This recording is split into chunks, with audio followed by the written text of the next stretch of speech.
in a position to produce social good if you don't have education, which is again an active passive citizen, clearly a social parameter being, though of course constitutionally it is, I don't think, valid at all. So, so that is the kind of re-imposition of debt as power. So the educated has a greater debt in this peculiar sense. But against this, we get the glimpses in history that sometimes it's possible that the event of society takes place for the first time, born of defaulting and chance, which no history or ontology can grasp. Granted that all ontology, without the metaphysical support of God or man, theology or history, must think being as woven from a void material through and through. So, if you take ontology up to its most radical point, like Heidegger, then being is based on an originary nothingness. That much you give. But even then, as Ale Badiou says, if the void or nothingness is entirely on the side of being, then must not the subject of society, what we are talking about, both leap across the void and make something of it? So it cannot be that the subject of society coincides with the void of being. The subject must in that sense be a transgression of being and a creation of being. And in that thought of the creation event of society as if for the first time, let me at the end take very quickly two examples from two contexts. The first is the contemporary French philosopher Ale Badiou, who proposes an ontology which is egalitarian, because he says ontology or the doctrine of being is neutral vis-a-vis all socio-historical modulation. So ontology doesn't change the society. But this sentence, I looked at it yesterday and I thought the sentence is not right or not exact. Peculiarly, ontology is neutral because it is at the same level as socio-historical modulation, which means what? That all socio-historical reality, which we have spoken about today, different people have spoken about it, all socio-historical reality anywhere is always multiple. It is always a multiplicity. It is always modulated. There is nothing like a base tone of society. Society is nothing but continuous modulation, or multiplication, or multiplicity. But insofar as all society is multiplicity, all multiplicity is neutral. So what we need is a banal ontology, an ontology of the banality of society in the first place. Which means society, ontology must describe a knowledge or be expressed in a knowledge which will reflect the banality of multiplicity. Everything is multiple. So to say that we are different is nothing great. The fact that we are all different, including we are different from ourselves, is the fundamental banal truths of ontology. So first of all, we must make, this is Badiou's thesis, we must make ontology neutral, banal and egalitarian. So everyone is equal ontologically in this banal sense. The banal is a technical description, it is not a value description. Absolutely, let's be clear. And for this, Ale Badiou says the best image and knowledge comes from science, particularly mathematics. And in further particular mathematical specification, it is set theory, because set theory is a theory of multiplicities as neutral, undetermined sequences. There is no particular value on multiplicity as good or bad, open or closed. So that's his critique of Gilles Deleuze and all that. Let's not get into that. But basically, first move is to make an ontology which is nothing but multiplicity, for which mathematics of set theory is the best knowledge and image. But given this, we need a second egalitarianism. And that second egalitarianism is the egalitarianism of what Ale Badiou calls the event. And the event is something which is created always in a specific local particular moment of space and time, under specific circumstances. But an event is also that which creates the possibility of a new truth, a truth which everyone potentially has access to. So the French Revolution is not the revolution of the French. The French Revolution is a truth which is accessible for the Haitians in 1798 and for Ambedkar in 1927 in Mahad. And when Ambedkar speaks of Mahad revolution, he does not speak of copying or imitating or mimicking the French Revolution. He speaks of a French Revolution at the level of Mahad. So Mahad is an event in the sense of a new event for which French Revolution only provides the historical parallel. That's all. Same thing with Haiti. Haiti Revolution, Domenico in San Domenico, Tuso de Overtura, the leader says, we are the true French because we are going to implement actual absolute equality. So to be French then in that sense is not to be the identity, the social, racial, ethnic, linguistic identity of being French. So this is the event of equality as different from being equal. Here, Alain Badiou differs from Jean-Luc Nancy, his eminent colleague, that there is any kind of a being which is equal. There is only event equality in the significant social and political sense. And here we can say that every event, and here I can't explain this, but they are very, very fascinating examples. Alain Badiou says there are 4 special events that we know of, though there could be many others, but 4 events we know of as human society. We know art, we know love, we know science, and we know politics. These are 4 events which happen as if for the first time. It is not unlikely, because we know what love does to power. We know what art does to power. We know how violent, how hysterical power gets when each of these things, and what politics does to politics. So it is not unlikely that Alain Badiou is right here. So in my terms here, I will say that each truth is a kind of society, but a society as different from the society. It is society that becomes the first time contingently, locally and universally a society as different from society as such. In that sense, art, love, science and politics are all becoming a society for all, as different from society of this nation or that nation, a national social or a provincial social. To me, both follow the same logical schema. Instead of that, an eventual logic talks about a society for all. Both the anonymity of the a and the all has to be protected. Conversely, society is not either the substance or the otherness of a community, but is the life of a truth born of the void of being and the chance of an event. But this life is neither a physical life nor an ontological life. Simply put, it is a new life. As Alain Badiou says somewhere, we are born twice, once of our parents and once again of events. The second and the last example is in the 1936 masterpiece Annihilation of Caste, B.R. Ambedkar declares the idea of a social revolution, while at the same time rather hopelessly proposing a strategy of historical change of Indian caste society, which is of course based on interdining and intermarriage.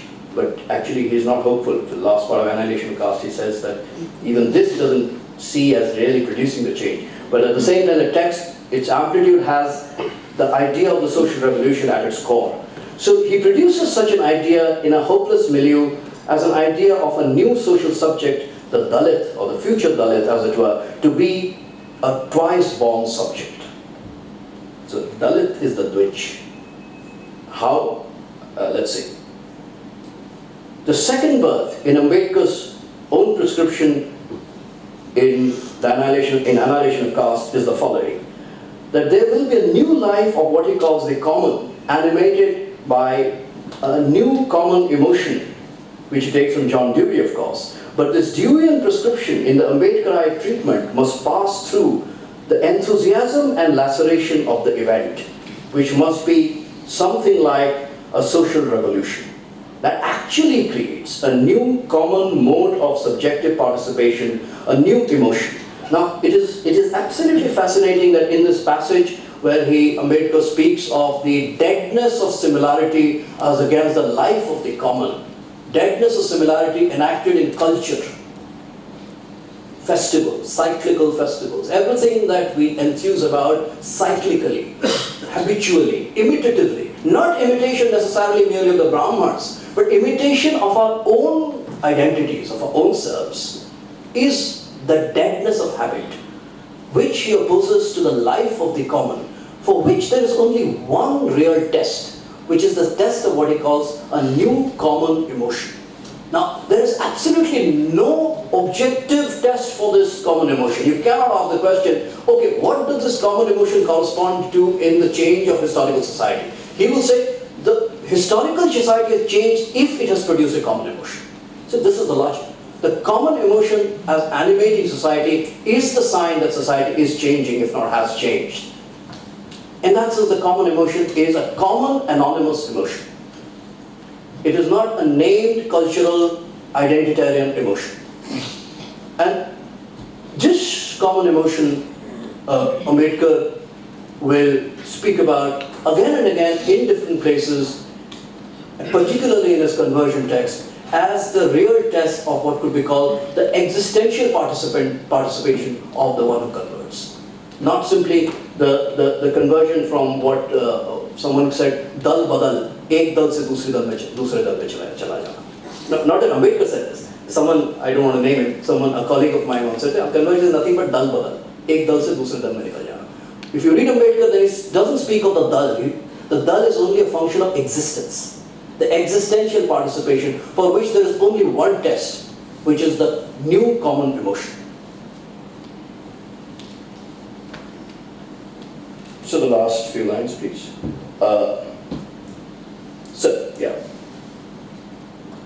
Yet, annihilation of caste, while etching the contour of a future emotion, the emotion of the idea of a revolution, concentrates its decisive energy on the annihilation of the nihilism that is Hindu society. But being a nihilism masked by a false ontology of immemorial Hindu substance, what Hinduism essentially masks is the reality that it is not a society. I mean, this is something Ambedkar has said in this very powerful text called To the Foreigner. To the Foreigner. So there he is actually launching a critique of Gandhi in terms of Gandhi's speculative equation between Hinduism, the historical Hindu society, and caste system as a kind of immemorial functional division of Hindu society, all made into as if an immemorial speculative substance. And against that, Ambedkar says, but Hinduism is not even a society, forget a substance.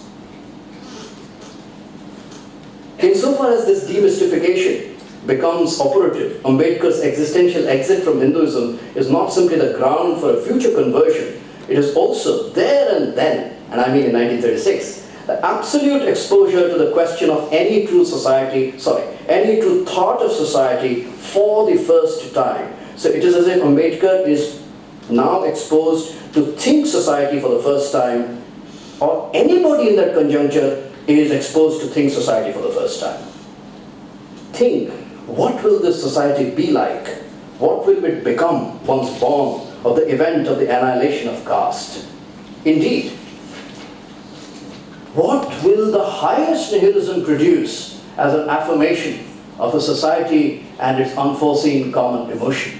In simple words, what will this society be which will have been a casteless society? When an intolerable destiny will have been voided, what will be the destiny of this void? Thank you. Disposition to unsocialities of social or unsociabilities of social. I mean, the idea of unsociabilities perhaps speaks about a kind of lack of substance that society is. The way Pastor has tried to I think argue substantially.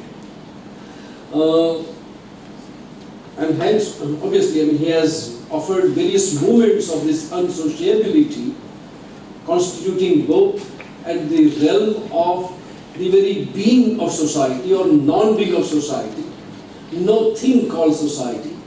And at the same time, he also says that as operating in the very concrete domain of caste society in India.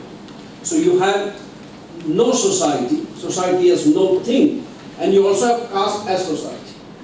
Some kind of society called caste, and that has some specific kind of social relations. Now these social relations, though are unsocial or unsociable, they still constitute some kind of substance called society.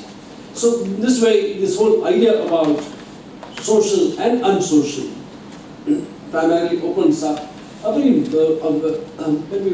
interesting kind of debates really. Generally both, as social scientists and and as social activists or as social beings, we seem to have assumed or we seem to take for granted the society as substance. It is with that kind of assumption that we start engaging with society. Meaning social sciences perhaps would not be possible unless they assume that there is something called society which they ought to study, they ought to analyze, they ought to explain, they ought to see its trajectory, and they wish to guide that journey. So we have some social sciences basically, with which we try and root ourselves, and through that we look forward, let us say, have assumed some notion of society, and that could be studied. So, but yes, the things that we assume, perhaps, yes, again, I think his whole talk seemed to basically show that it's necessary to interrogate what we have assumed. Absolutely. Yes. So, that is the way, perhaps, in fact, a kind of uncommon commonness that we seem to confront, in fact. It is this sociality that we confront. The uncommon commonality of sociality that we confront. And that really presents very... What I call a society. Yeah. As different societies. So maybe we'll have some questions, and then... Yes, please.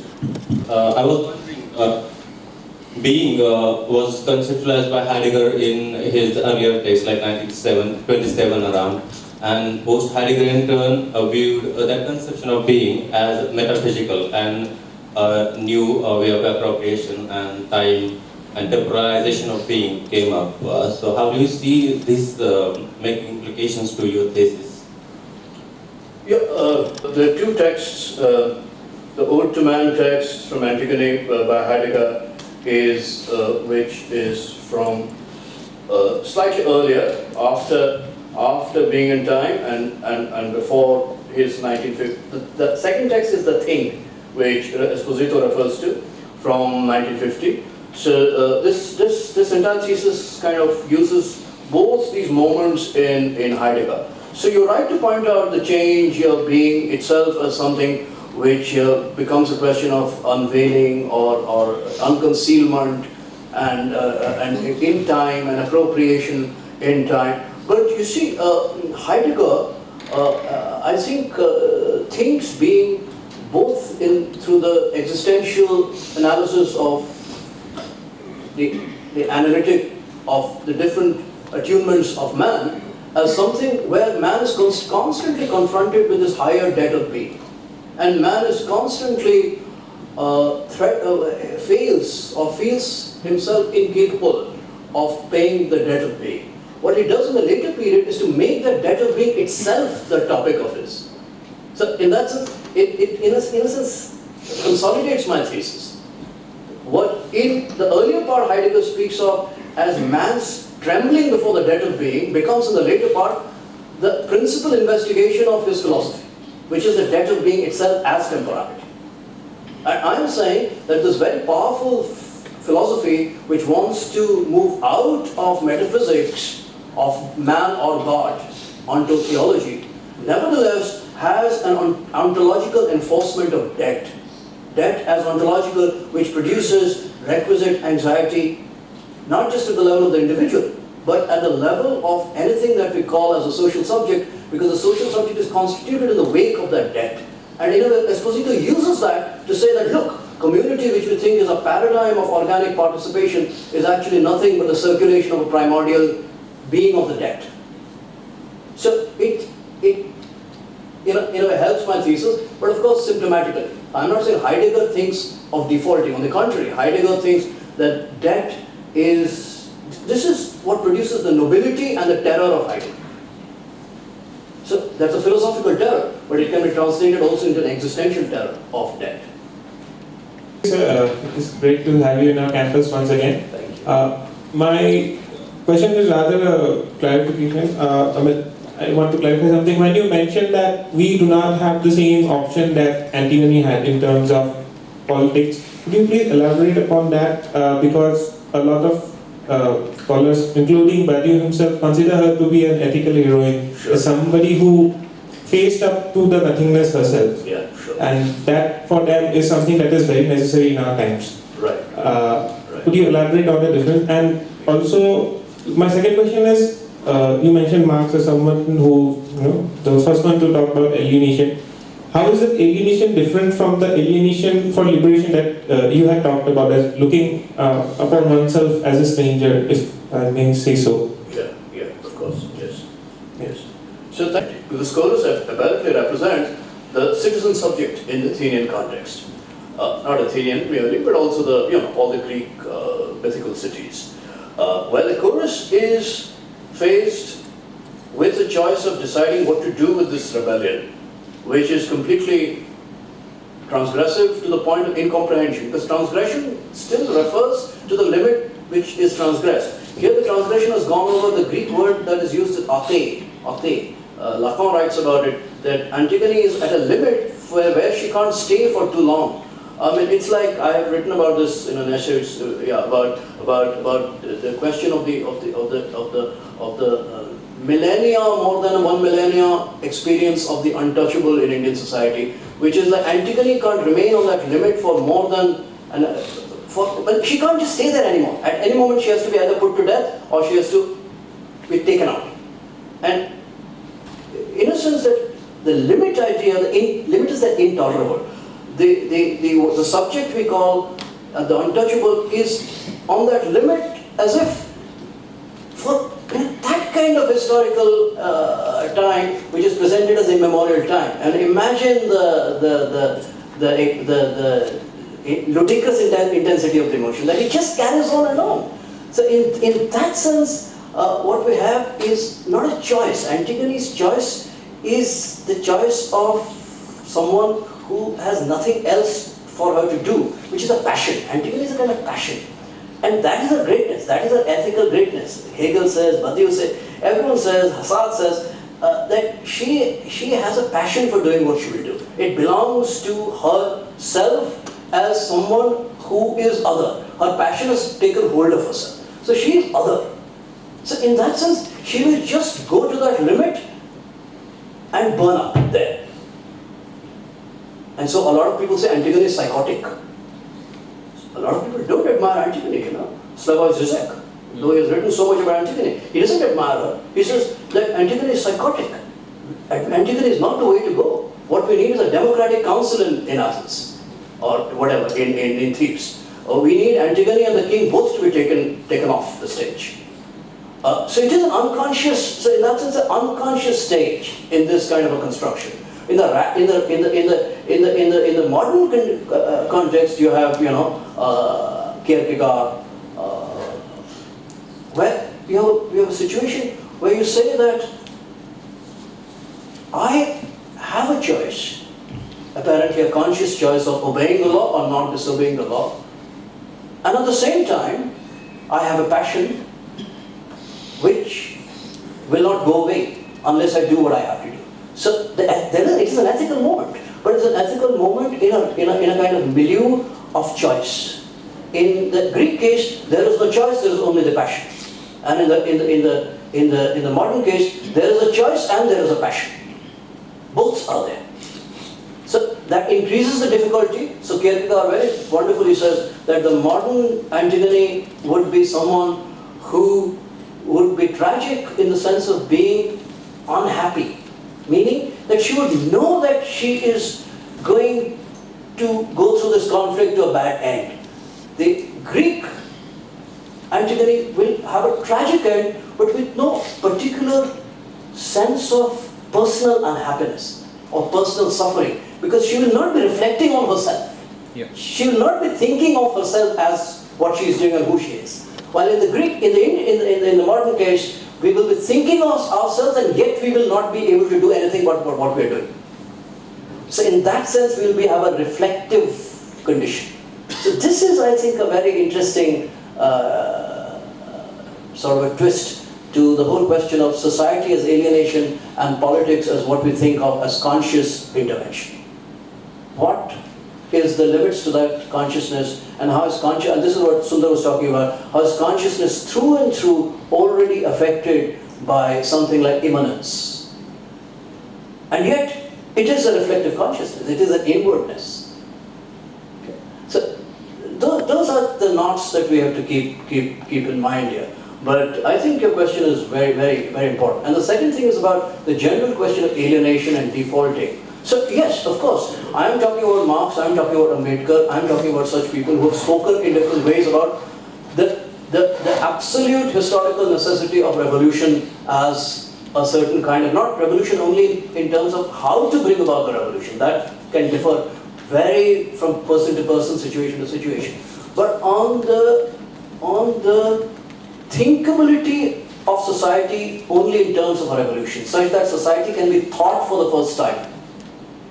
That there Ambedkar and Marx are, and I'm not naming many others, but definitely Marx and Ambedkar are two people who cannot but think of society first as a kind of highest nihilism and then as a kind of joyful defaulting. But of course, it is also, terrible to speak of joyful defaulting here, because where is the joy?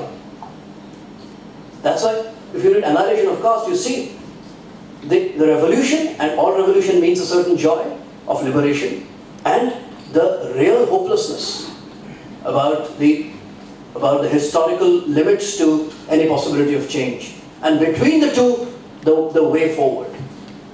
So, so the historicity and the moment where something happens in history and yet history can't grasp it. This is, I think, the difficult situation, which is very real, and it cannot be avoided now or then, whether Marx or Ambedkar, and that is what I've tried to bring out today. Ontology of lack and anthropology of lack. And I was trying to understand from you actually that as we try to conceptually move from an ontology of lack, which looks a certain kind, to an anthropology of lack, do we flip it towards, say, an anthropology or a phenomenology of limits, rather than being an ontology of lack? Okay, go ahead. I mean, there is no difficulty there actually if you think of an ontology which is an anthropological ontology. You can have an ontology of man, there is no difficulty there. But that is not what Esposito does. In fact, Esposito consciously chooses a text from Heidegger, which is the thing, where Heidegger is speaking of the everyday things like the jug, for instance, which is built on the notion of not a form which is created by man to serve a function, but a kind of mysterious emblem which produces a certain kind of call. A jug, Heidegger says the jug produces a kind of call to be filled up. So, insofar as the jug is filled up by water, jug is a void. And when it is not filled up by water, it is a void as a call. So it is between two voids that the jug is always oscillating. It is never a simple instrument made by man. And this is the model he is using for community. This is not an anthropological model, very clearly. Yeah? This is a model of ontology of things. Now, here it's not clear whether that community actually is something which is built on that sort of, I mean, in Heidegger it is very clear that, that something like being in common can only be constituted as an openness to the other, which in no senses can be part of human ontology. It is an originary nothingness. Now, in Esposito, since is talking about community, Heidegger is not talking about community. No. Esposito is talking about community. Then we are forced to ask the question, while community is not based on an attribute or a predicate for which it is the subject, what is this lack? This lack seems to be like an economy, because he's taking the anthropological example of an economy, the gift economy basically. Then we are not sure But, and yet it cannot be simply anthropological, because then you will be falling into the history of society, moving from one sort of society to another sort of society, where it would be launched into the Tunisian classical sociological distinction between two forms of solidarity, Gesellschaft, Gemeinschaft, and all that, Gemeinschaft, and all that. That is not his, it is his intention to question that as a primordial investigation into community. So I think it is symptomatic of a desire to produce some sort of an ontology of community, but in the image of modern alienated society. But so as to produce a critique of that very modernity. Yeah. But what is that primordial ontology then? Is it anthropological? Is it ontological? So there is an oscillation there, it seems to me. Yeah. And one could Heidegger, to Heidegger's own phenomenological extraction from such places of Antigone, then the ideas of limits becomes very powerful. And it produces a kind of politics. But someone like Ale Badiou is, and it seems to me, in a completely different context and way, B.R. Ambedkar, they resist this pathos. Yeah. They resist this pathos. Because that pathos is precisely the trap in which you fall into a phenomenological model and you choose between phenomenologies. Then you can choose between Gandhian phenomenology and the phenomenology of something like the true experience of the untouchable. But it remains a phenomenology. So I think such thinkers resist or want to think beyond these options. And the angle of joy, therefore. Yes, the angle of joy, therefore. Yes, yes. So the other thought that was coming to my mind is that it was built around the question of gift. Yes, yes. Yeah. Is very, very clear in the Greek case. You take the simple thing that I give you 5 rupees to go to the theatre. No one's there checking whether you go to the theatre. So it's a gift. So it can very well act as a gift. I transfer cash to you. No one's checking whether I'm going and buying food with it, doing something else with it. But yet it is part of a structure, it's very clearly part of a structure of subjective obligations. So clearly this is a subjective economy in a sense. The debt is not something which is inconsistent with the gift. On the contrary, it is a kind of quasi-gift, it is a dole. Yeah. Historians of ancient Greece speak of it as a dole. It is neither clearly a gift nor clearly a credit. It is a dole. It's like, unemployment dole. You can make a condition that we will give this to you only for 2 years. But suppose they don't make a condition, but it's assumed you'll feel an obligation to start working. This dole and participate in society. But suppose I say, I don't give a damn, I'm just going to go on, I don't have any needs, I can just carry on with the dole till I grow old. It can happen, but it will go against the axiomatic of society. That you want to enhance your life, you want to go beyond that, you want to be an active social subject. So, the point that you made so correctly, it's a kind of unsocial social, which is the test of society always. It is the limit at which, Marx's idea of reserve army of unemployed is not about unemployed. The reserve army of unemployed is always that this is an army. So the word army is always very interesting. Army is an active word. And unemployed is the ultimate example of being passive. So it's a kind of debt. And it's a positive debt because potentially you're going to contribute to society. Without an objective moral obligation. No, exactly. It's a subjective obligation. Yeah, it is a pre-moral kind, it is a condition for all particular morality. Yeah.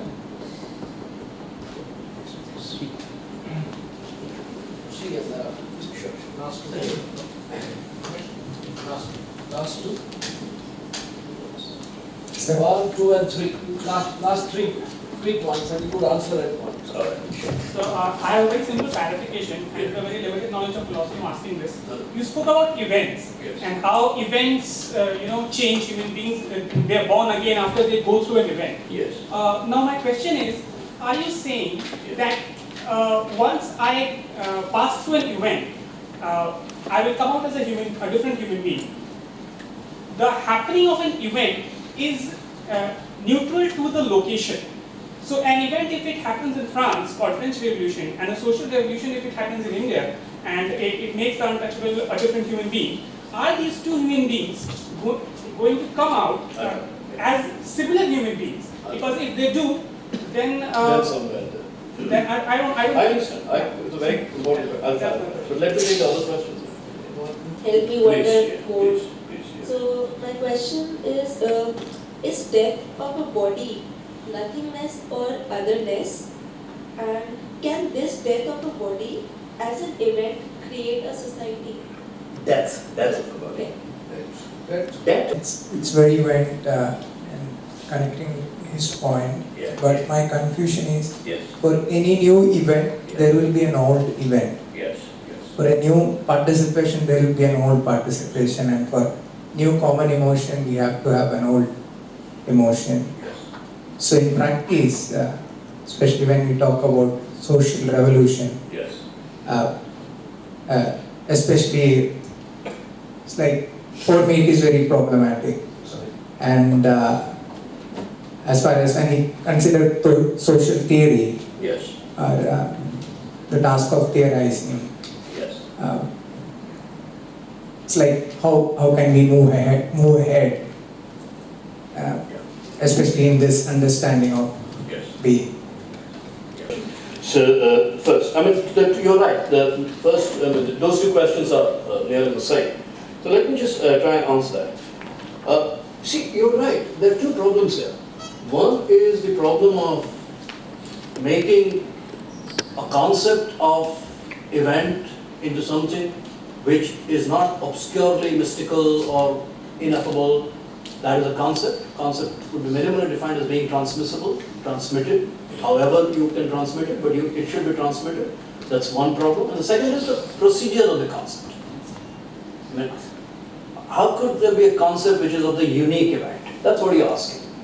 Yeah. So, would, like Sundar said, would all concepts refer to something like other concepts and have a discourse embedded? Absolutely. So, two things here. First of all, insofar as it is something which, it is like, let's take Sundar's not here, but anyway, let's take Sundar's example of the other revolution, the scientific revolution, of the Copernican or the Galilean revolution. Now, in the Galilean revolution, what happened clearly was that a certain kind of so-called common sense view of the phenomenal universe, of where the sun rises from, how it makes us think what is the structure of the universe and so on, was certainly falsified. So in that sense we can say very simply that at that point, with the new things happening in science, the old concepts didn't make sense. They didn't make sense. That's one. So you needed new concepts. So to some extent, if the old concepts of science didn't make sense, then in the scientific revolution, you were challenged to make an absolutely new concept. That's one. But you can also think of it the other way around, which is the void question, which is that while they didn't make sense experimentally, because the kind of experiments Galileo was doing and all that, the only sensible systems of science that they have, of theory that they had, were the older Ptolemaic astronomy, the older concepts. Because they made sense on their own, no. Given their own parameters, they made eminent sense. They were coherent discourses. So actually, someone like Galileo was placed in a void position. He was placed in a void position. He had to transmit the fact that nothing made sense. The first scientific move was not to make alternative sense, because for that you needed an alternative system that will come when it will come. But the real revolutionary question is always a question of transmitting the experience of nonsense. Nonsense on both sides. That given the old system, this new experience of fact makes no sense. Given this fact, the old makes no sense. And between the two, this reality has to be transmitted. This is mathematics. Mathematics is not something which comes as only the model of making sense. Mathematics comes fundamentally as a kind of inscription of nonsense, of trying to find equations for which there is nothing like given immediate system, discourse. So in that sense, though it's metaphorical, I'm not saying society is mathematics, of course not, but in that sense, the question of social revolution or revolution is that of making sense of that which does not make sense. retaining it's not making sense. You see, so there is a necessary incoherence there. Now the second question. Given this necessary incoherence, how to transmit it? Now, again, to take my two great examples, I don't say my example, I mean they are great people. That's what I mean. I didn't mean that my choice was great. So, Alain Badiou's example is from the way he does his philosophy, which is, he says that, and he uses a very important intermediate concept. He says that in a situation of event, the language that we use is, you're right, from the given language, the old language. But he uses the concept from mathematics, but let's not get into that. So this language has to be forced. You have to force the old language to say something else. So it is not a new language which corresponds to because that would be a defeat of the event, if you can immediately find a new language. But the void of the event, or the event which is a kind of work of the void, is the work of a certain forcing of the old language. So in literature, you have Samuel Beckett, who makes English language into something incoherent and produces the greatest literature of his time. Yeah. You have great poetry in India. You have in forms of autobiography in the whole Dalit literature, which as autobiography was a forcing of the given form of autobiography till then, which was understood to be a different genre with a different kind of parameter, aesthetic parameter, and Dalit autobiography forced that genre. So in each of these cases, there's a kind of forcing of a given form. So forcing is a procedure of the new in the old. So it is not, for instance, I'll give an example, conversion. The Buddhism conversion of Ambedkar. Now, there are two things that are said. People who say that his conversion into Buddhism is a definitive conversion into a neo-Buddhism. Yeah, and in a sense, a new history opens up. And it is true, a new history opens up with a huge congregation of people becoming neo-Buddhists. That's one. The other side says, oh, it is true that something fantastic, powerful happens, but it's still, after all, a religion with its own forms of belonging and codification. To that extent, it is something like a retreat. But what is neo-Buddhism? Is it simply to say a new form of Buddhism, which it is, new book of Buddhism, which the Buddha and his Dhamma is? You can say all that. Or is it something which is something like, and there's a text by Ambedkar called Away from the Hindus, where it says, conversion is to take a new name. This is from 1936, much before he became a Buddhist. Is to take a new name. So what is this new name? People say, but Buddhism is not a new name. It's one of the oldest, though egalitarian, but still a religion. But if you read Ambedkar carefully, then you see what he's saying is not a new name. He's saying a new in the name. To make Buddhism, force Buddhism into a new name. It's a kind of neo-name. So neo-Buddhism is not simply neo-Buddhism, but neo-Buddhism is a new in the name Buddhism. So again, it's a kind of historical, but more than or else than other than historical process of inventing and forcing something new. But of course, you're right. All this can only happen in a very delicate and unstable manner, inventive manner, like all literature, all movement, all politics, all art, all love is always inventive but unstable. So this is no guarantee. So revolution is not guarantee for a revolutionary society. That history has told us. At the same time, that does not take away from the irreducibility of the event. See, this is something I would like to say. That event cannot be reduced by the historical experience of failure and success. And yet the event does not happen outside history either. And at a micro level, this love thing all the time, why does love every time produce the violence it does? Among everyone who gets disturbed by it. From invisible violence to huge catastrophic violence. That's one question. Second question, why then people don't stop loving? Huh? So it's an irreducible, and would you say someone who loves, Or do they love differently? or they do the love differently, exactly. Do the love differently. Can you say that I love as a quotation of your love? When I say I love you, do I quote you? Or do I say I love you for the first time?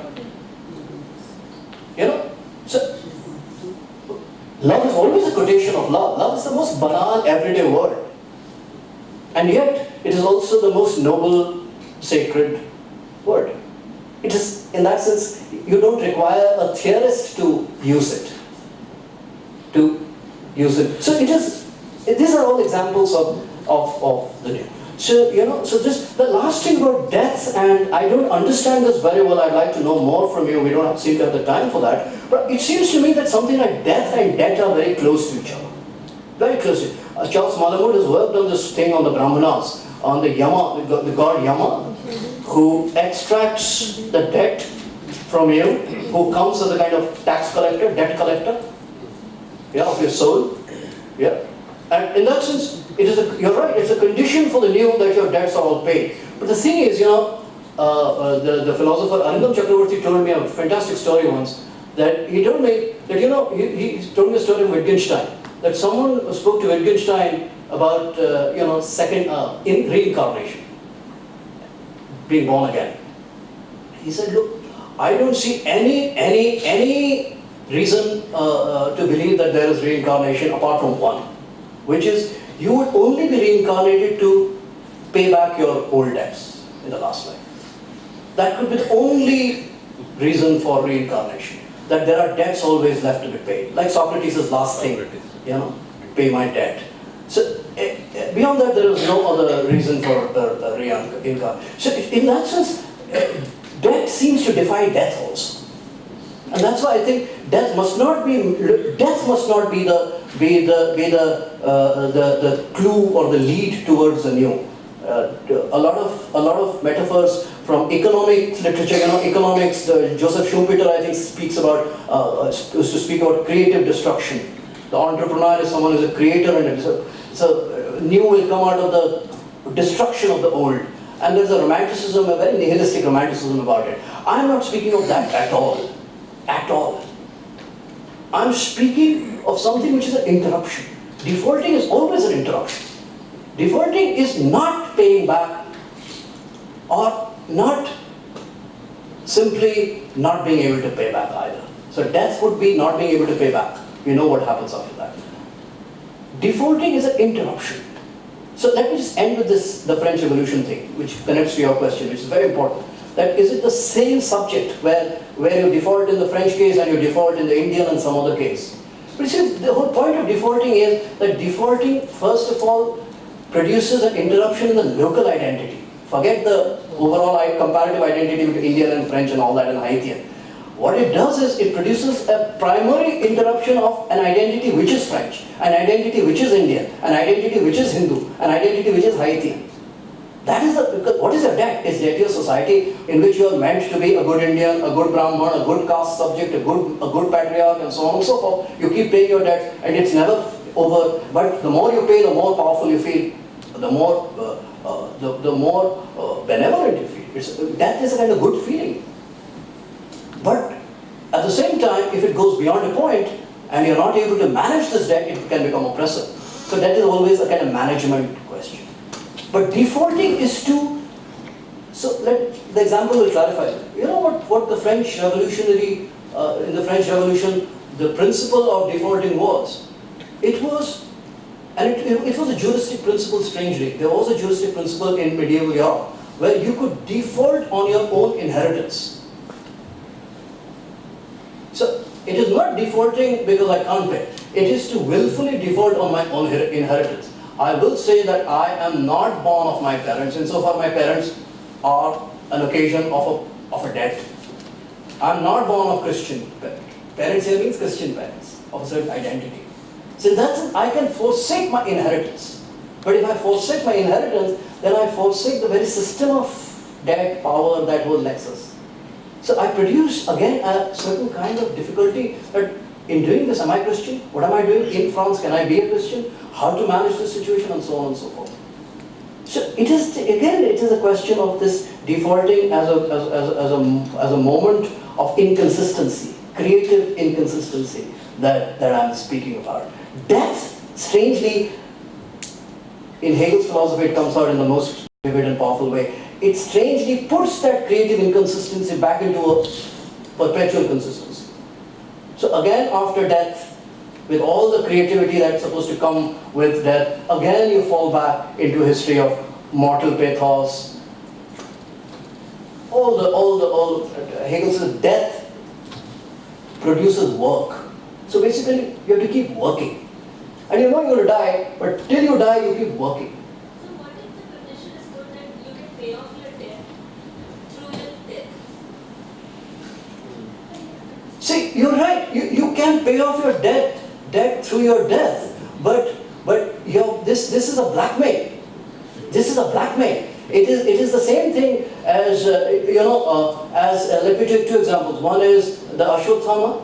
You cut off your thumb.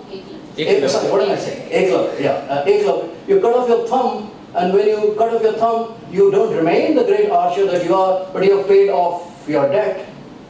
So you are neutralized. And you have apparently the whole economy of Guru Dakshina, which in the first place because of caste identity you could not be part of. So it's a blackmail, it's a trick. It's a huge trick that's played on you. And then there is the Muktibodh story of Brahma Rakshas, the other extreme, the high Brahmana who became a Brahma Rakshas. His death, because he was the most knowledgeable man, but he couldn't find any shishya to whom he could bestow his knowledge. So he became a bhoot, Brahma Rakshas. His soul was wandering in a mansion, an old ruined mansion in Banaras. And then he finds a Brahma Rakshas ka shishya, Brahma Rakshas' student, and once the student comes, he learns all the lessons from Brahma Rakshas, and now the Brahma Rakshas is free of his debt. But what is the result? The student will never be free again till he finds the requisite shishya to pass on. The Guru must continue. So it's a blackmail. Yeah? I don't think death is going to be the way to. Of course, death as a martyrdom is something which is a structure. But we know what martyrdom does, no? It produces a new kind of love. It's a new kind of love, sacrificial love. So I think we have to be careful there. Yes. Indeed, we have the time. Just one or two questions I will pose and we will end. Would social always be nihil? Yes. Can we ever imagine social? Is social meaningful? Should we even think about social? Because, or is the idea of social not only multiple, but also contextual, and this contextuality makes idea of social permanently nihil. For example, however you try to be social, you would always be treated with unsocial. However you try to be social, you would always encounter unsocial. Exactly, that's what I'm saying. Exactly, that's what I'm saying. See, sociality is the parameter of debt, and debt is the parameter of sociality. And peculiarly, this kind of ontological debt, if you're excluded from, then you're excluded from sociality. And of course, the cruelest paradox is material debt is the most with the same people who are excluded from social debt. So, very clearly we know it is the lowest caste, the poor people, the peasant who have the greatest debt, material debt. But social debt, which goes in the opposite direction, is proportionately less for that. And to that extent, it's a diminution of power, social power. So exactly, that's your mark on sociality. Absolutely. So we can never ever be redeemed of unsociality. In that limit sense. Right, yes, because we would continuously confront unsocial and unsociable as well. Meaning all our attempts of making unsocial social would always encounter this kind of nihil. Meaning, otherwise it's not possible. Now, that is very dangerous sign. No? Yes. This is very dangerous sign that we can never ever imagine any notion of community, for example. I don't think any of you finish. If any notion of a community, for example, or there is no possibility of converting a notion of community from nihil to being in some sense. Is the quest for social then worth? Look, it is. You see, in the sense of becoming, not being. So is there a possibility of thinking of becoming which does not depend on a doctrine of being? This is the main question. My suggestion is that becoming is possible. And new becoming, which is not nihilistic, on the contrary.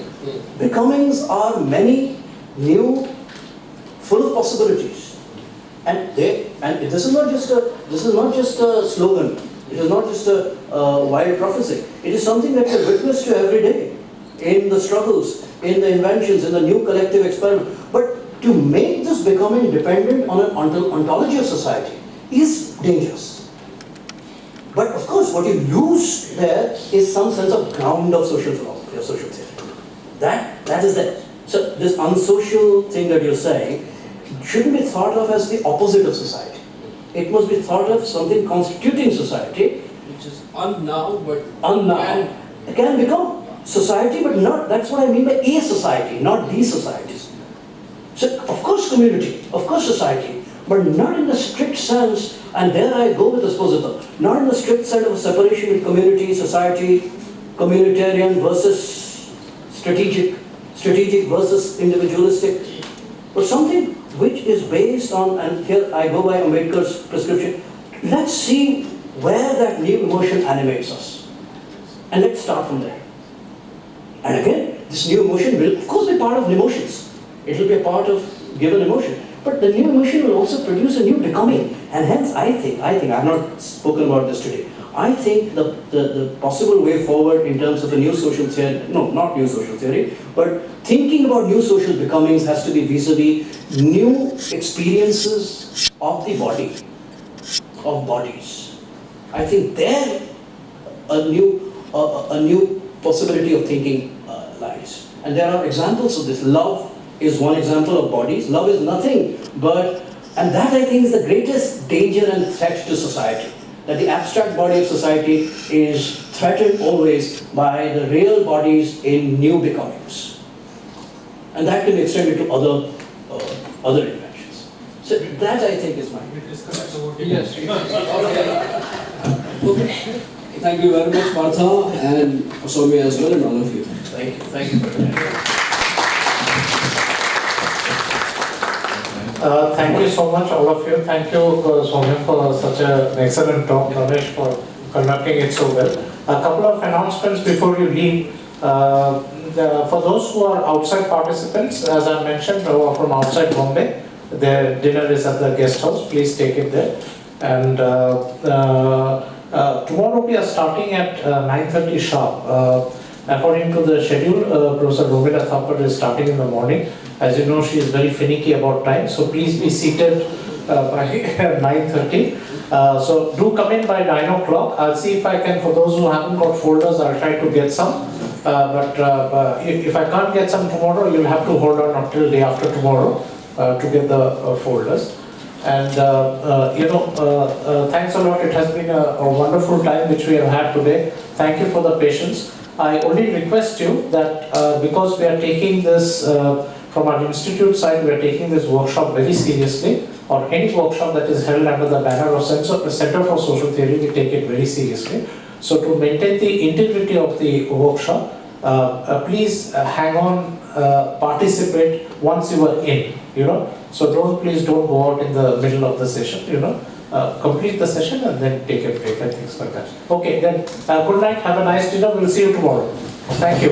Just one thing, the venue has changed, so it's basically the old conference hall, which is in this campus, the old conference hall. Please be there at 9 o'clock. See you tomorrow. Good night.